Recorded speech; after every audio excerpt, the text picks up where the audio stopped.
It's been 10 years since Guardians of the Galaxy Vol. 1 dropped.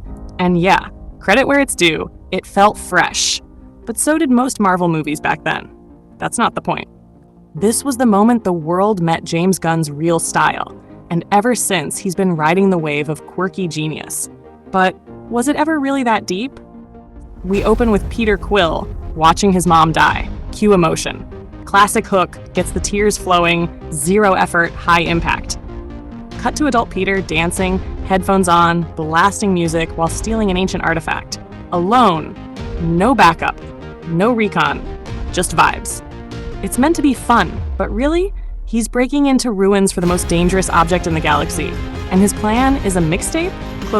If a real thief tried that, they'd be face down before track 2. But hey, quirky equals genius, right? Rocket and Groot. One's a talking raccoon with trauma, the other's a tree with 3 words. I'm Groot. Depth? The time? Yeah. They felt new, but in hindsight, that's every buddy cop duo with fur and bark. And then there's Drax, supposed to be a warrior, but he's just a broken sarcasm detector with a 6-pack.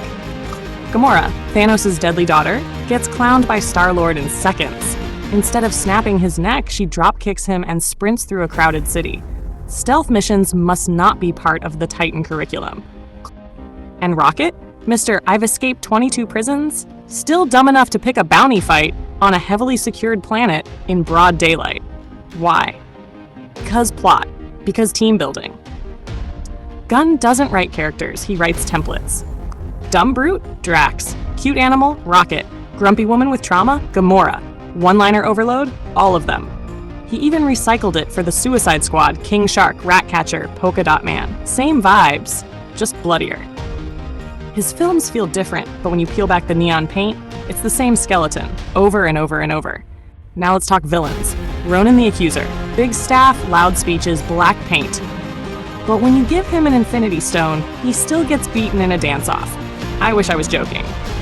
The guy was hyped as a war criminal. Instead, he's a stepping stone, a plot device.